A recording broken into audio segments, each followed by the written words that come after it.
Merhaba değerli öğrenciler, Kimya Lisesi'nin öğrencileri. Geçen ders ikinci bölüme başladık. Hani dedik ikinci bölüm kimyasal denge bölümü adı. İşte kimyasal denge üzerine konuştuk. Herhangi bir sorun çözmeden önce tabii ki denklem vermiştir. O denklemin denge sabitesini yazmamız gerekir.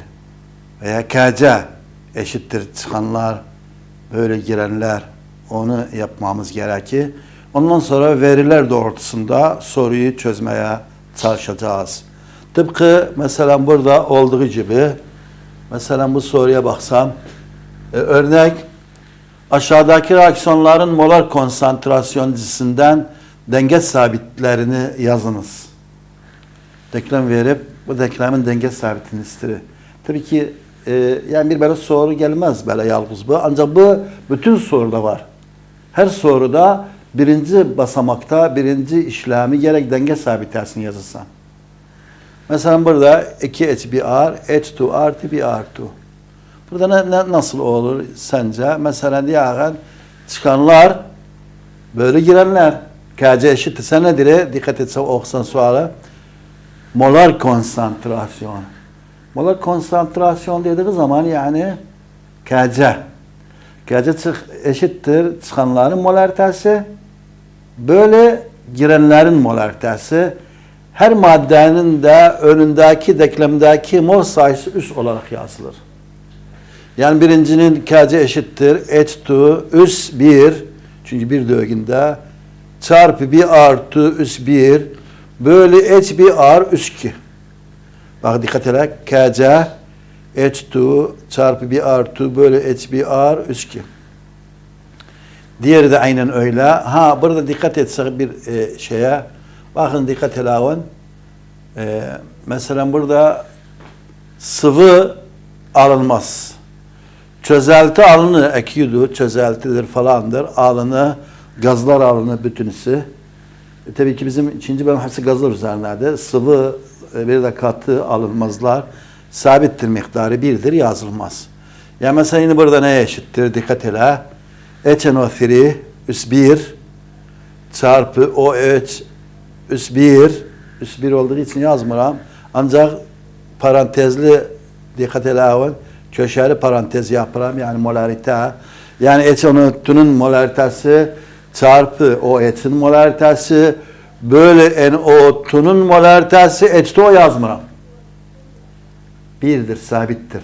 Liquid'tir, liquid yazılmaz. Üçüncüde CaCO3 alınmaz. Kimler vardır? Çıkanlar böyle girenler. Çıkan kimdir? CaCl2 AQ yazılı. Çözeltidir, iyondur falandır yazılı. Ancak sıvı ve katı yazılmaz. Gazdır yazılı, bu yazılmaz. Yani CaCl2'nun molaritesi çarpı CO2'nun molaritesi bölü HCl'in molaritesi üs 2. Dikkat etsiz. Evet. Tabii ki örnek 3 aşağıdaki reaksiyonların kısmı basın cinsinden. Ha, o yüzden ne farkı var? Kısmı basın cinsinden. Orada molar konsantrasyonuydu.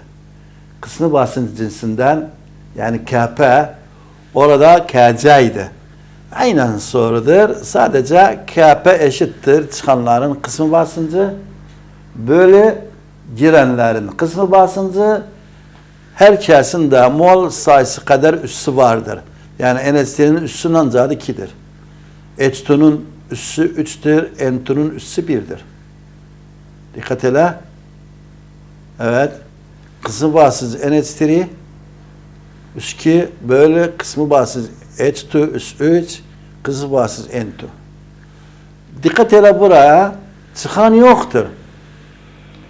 Katıdır, ne gazdır, ne de çözeltidir. Bakın dikkat edin biz dedik hani gaz aldık. O zaman yoktur yani daha sıfır yazarım. Birdir, sabittir. Bir böyle burada kim vardır? Oksijen var. Bir böyle oksijenin kısmı basıncı. Evet. Şimdi biz bunları inşallah ileride aldığımız konularla ilgili soru çözmeye uğraştığımızda yeniden tekrar bunlar hepsini ele alacağız. Mesela alıştırma 2. Şimdi burada denge sabiti nasıl hesaplanır? Alıştırma 2. Sistem dengeye ulaştığı zaman çok mühim kelimedir bu. Nerede sistem dengeye ulaştığı zaman? Yani dengeye varmamışsa edebilmem bunu yapın. Dengeye ulaştığı zaman reaksiyona katılan maddelerin konsantrasyonu aşağıdaki gibidir. N2O4 0.002'dir.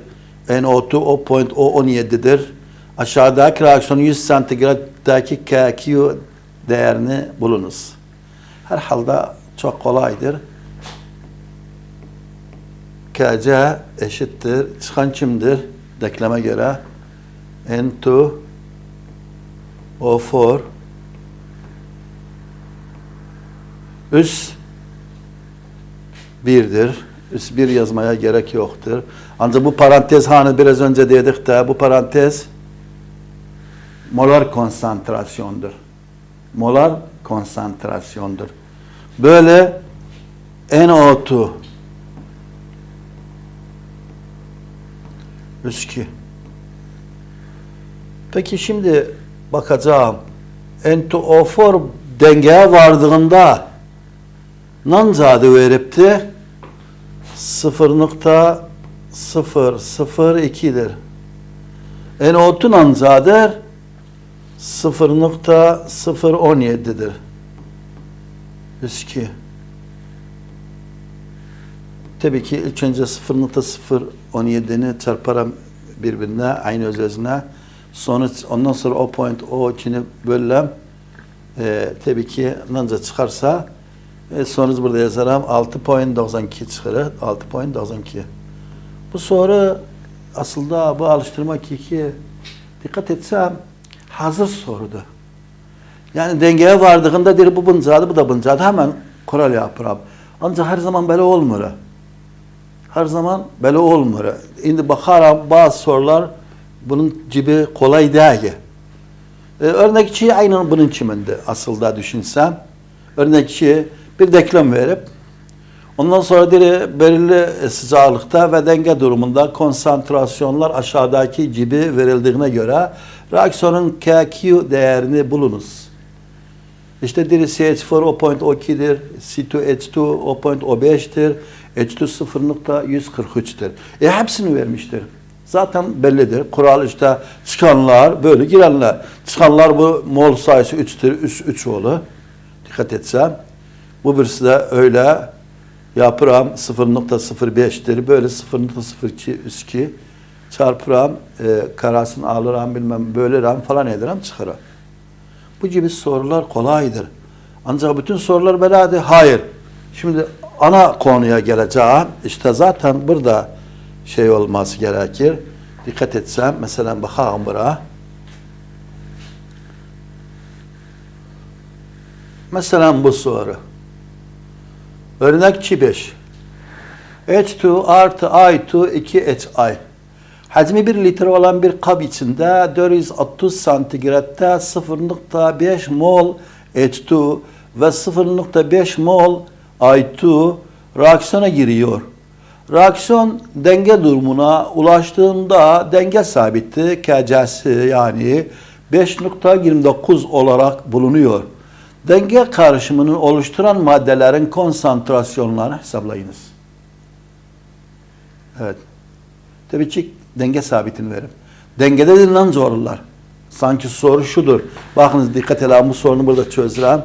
H2 gerçi yazılıptı sonraki yani çözümü ancak burada önemli soru olduğu için istedim burada yapılması sütçü.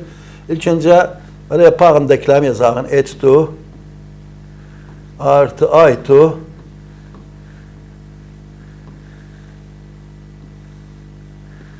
2 HI. Şimdi başlangıçta verip işte H2 0.5 mol. Mol da verip tele. Molarite vermiyor. Biz de molariteyle çalışırız. Ancak bizde bir kural vardır. O da şudur. Molarite eşittir mol böyle hacim litreyden. Ha bu kimyanın ana kurallarından birisidir biz buna. Mol'un adı burada o 0.5'tir. Hacmin adı hacmi 1 litredir. Yani o 0.5 mol bölü litre. Yani o 0.5 molarite. Şimdi dersiniz aynı niye tutsan ya aynı o 0.5 ancak o 0.5 molarite. Ha hacmi 2 litre sayı farklı çıkabilirdi. Ha bu katman gerek yapın. Şimdi uygulayacağım. Başlangıçta dire H2'dan o 0.5 mol molarite döndürdüm özün. O 0.5 molarite'de. 0.5 molarite. I2 da o 0.5 molarite'de. Başlangıçta. Dengeye varındalar edimden zorlar. Soru şudur. Dengeye varındalar ne kadar olurlar? Her halde yani düşünsem dengeye nece varırlar? Yani bunlardan biraz gider. Ha başlangıçta bu yoktur. Şimdi bir şişaydı, bir kabdı, tepkime kabıdı, ne bileyim tepkime bir şişesidir. İçinde bir deney tüpüdür. İçine ne koyupsan? Mesela içine koyupsan H2, bir de ne koyupsan I2. Şimdi bunu ateş üzerine koyupsan, ne bileyim bir şey yapıpsan, ne edipsen, ne etmeyipsen, işte ne oluptu? Reaksiyon oluptu. Reaksiyon olduktan sonra tabii ki başlangıçta bu sıfırdı. Bunlardan çıkıp biraz, nasıl çıkıp bilmiyorum. Bunu hiç yarım, ondan sonra dengeye varım. Demek ki bir çizelge yapmamız gerekir. Bütün sorularda bu geçerli daha. Bu gibi sorularda sadece başlangıç verip bir çizelge yaparım. Diyelim başlangıç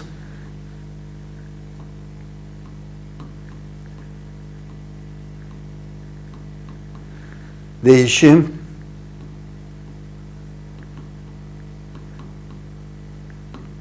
denge.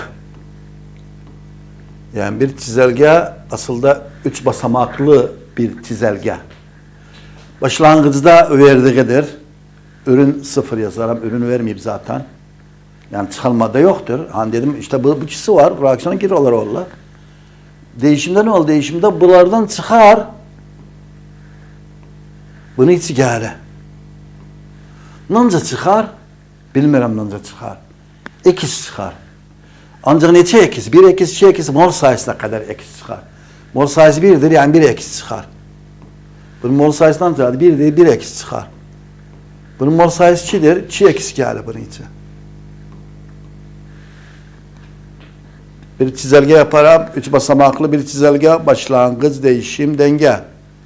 Şimdi dengede ne olur? Bu ikisi toparlanır. Yani o 0.5'ten eksi çıksa ancak kalır. İşte o 0.5 eksi eksi. Bilmiyorum ancak.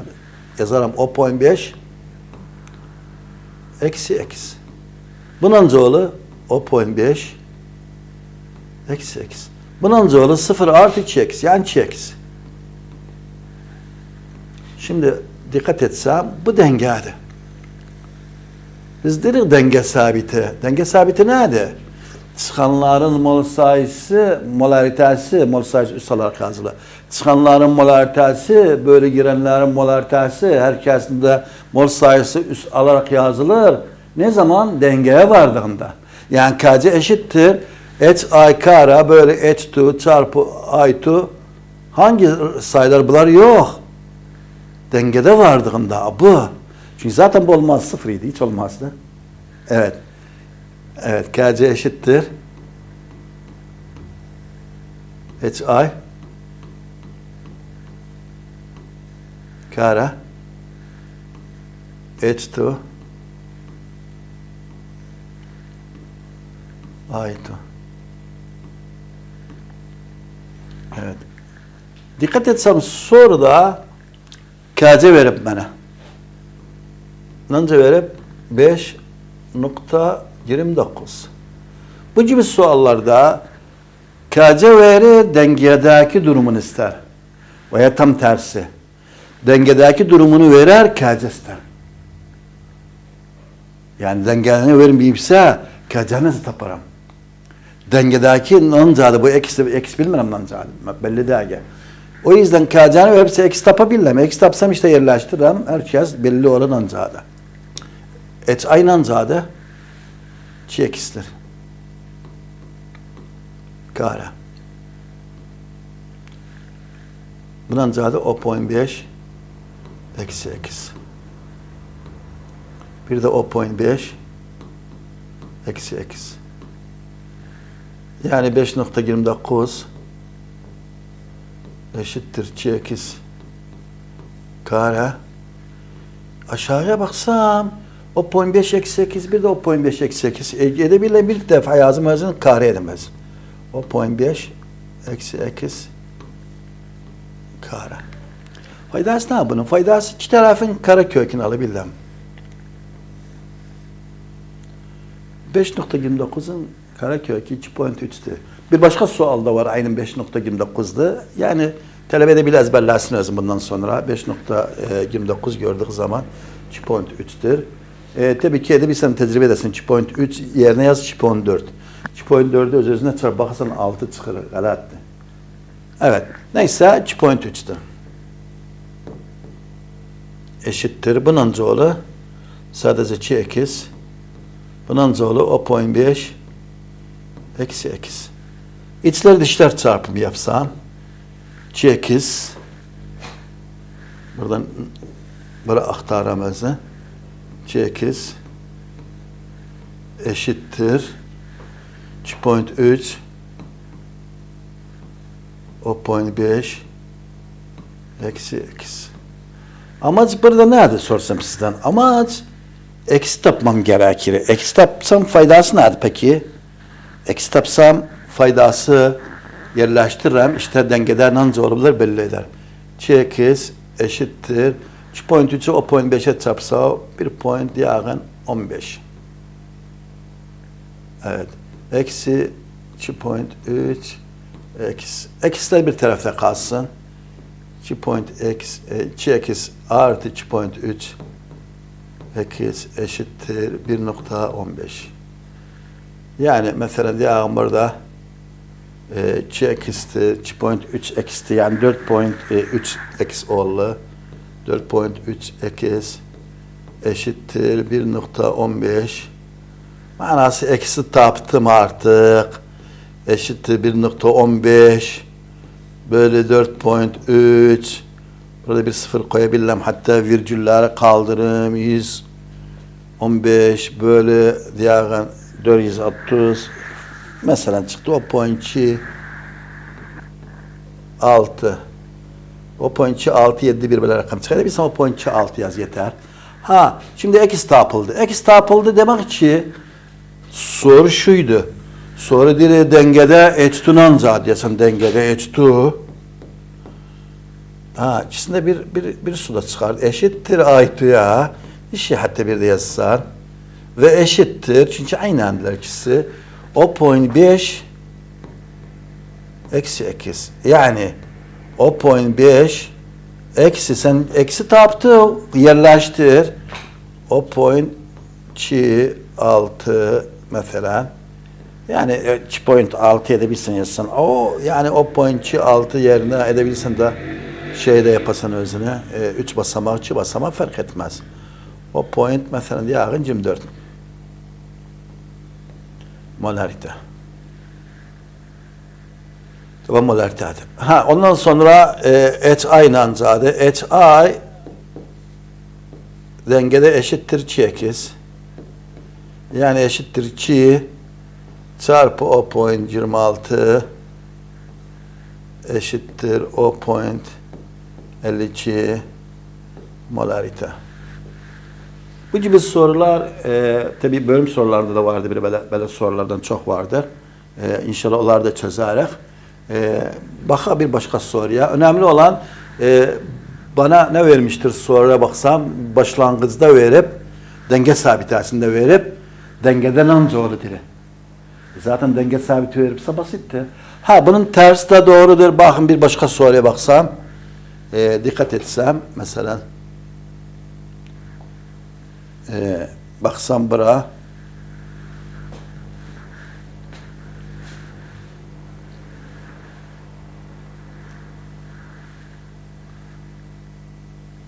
Mesela örnekçi 6'da pratik deneylerden birinde 5 litre hacminde bir kaba 0.625 mol N2O4 gazı koyularak aşağıdaki reaksiyona göre ve belli bir sıcaklık derecesinde ayrıştırıldığı reaksiyon denge durumuna ulaşınca kalan N2O4 konsantrasyonu 0.25 mol olduğuna göre bu reaksiyonun Kc değerini hesapla. Ha burada tam aksidir. Kc stiri. Hemen ilk öncelikle şey yazım, denklem yazım. Pardon. Denklem yazıram. N2O4 2NO2. Evet. Şimdi burada mol sayısını verip girenlerin o point ancak mol sayısı ben edebilmem. Molarite'den ederim. Molarite eşittir ne böyle ve litreyden nanca veripti o point 625. Dikkat ele. Böyle 5. Ha burada biraz önce dedik hani tesir etmedi ancak burada tesir eder. Tesir nerede? Çünkü 5'tir.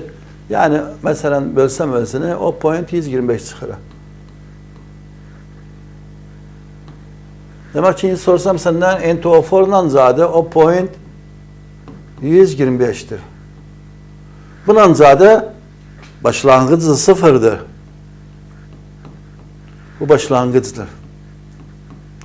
Tıpkı onun gibi yapacağım değişim söz konusudur.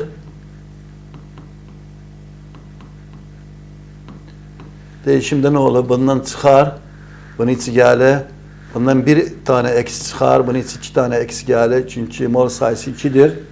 Evet, dengede ne olur? Denge yazıram, denge. Bu o point 125 eksi ekiz, bu 2 ekiz.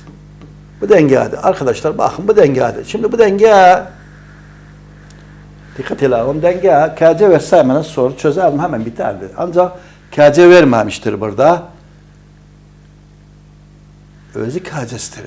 İyi Kc eşittir çıkanlar böyle girenler oğlu hem Kc belli değil meçhuldü hem de burada x meçhuldü olmaz. Demek ki bir ipucu vardır soruda okuram özün. Yeniden okuram bakın dikkat edelim. Nedir? Reaksiyon denge durumuna ulaştığında yani bu denge durumunda ulaştığında kalan N2O4'dan çıkarıp o point 125 eksi 8'dir. Kalan N2O4 o point o 25'tir. Yani bu hepsi o point o 25'tir. Bunun zaten. Ben burada eksi tapabildim. Hatta oraya yerleştiririm. Nece taparım mesela? Bu buna eşittir. Dire kalan o point o 25. Ben isem derim kalan o point 125 eksi 8'tir. Bu ikisi o dediğiyle sen yaptığı eşittir. Manası arkadaşlar bakın o point yani o point 125 eksi 8 eşittir o point o 25. Eksi at buraya bu tarafa. Bunu at buraya o point 125 eksi o point o 25. Eksi eşittir o point 100. O point 1. Demek ki eksi o point 1'dir. Bundan zade o point 1 2'ye çarp o point 2'dir. Bundan daha kolay var. Kc ne eşittir? Kanunu yaz. Çıkanlar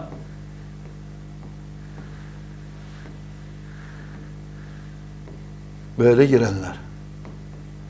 Her içerisinde mol sayısı üst alın yazılı.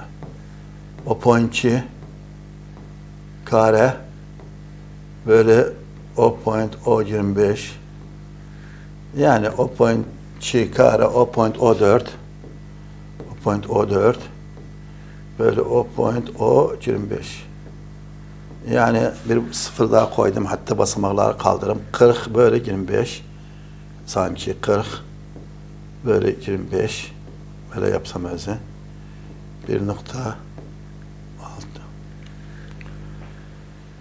Evet arkadaşlar dikkat etsek bu o sorudan farkı neydi? Aynen işlemi yaptım ancak bu soruda bütün bölüm soruları bütün ikinci bölüm iki nottu. O birinci notuydu. Birinci not neydi? İkinci not neydi? Farklar neydi? Birinci notta sana denge sabitini verip dirip buradan ancadı bu. Şimdi denge sabiti verirse eksi yapabilirim. Bu İkinci not diri, ikinci notta başlangıç veri bir de dengeye varanda girenlerin veya çıkanların konsantrasyonu verir. Dolaylı bir şekilde verir. Taparamızın yerleştirilen kecistler. Tıpkı bu soruda yaptığımız gibi bütün sorular bundan ileride geldiği sorular hepsi bu kurallardan çözülür. Umarım istifade ettiniz. Tekrar gelen ders bunun devamı vardır. Başka bölüm sorular geçeceğiz inşallah. Umarım istifade ettik. Teşekkür ederim sizden. Bugün dersimiz sona erdi. Tekrar buluşmak umuduyla esen kalın. Eyvallah.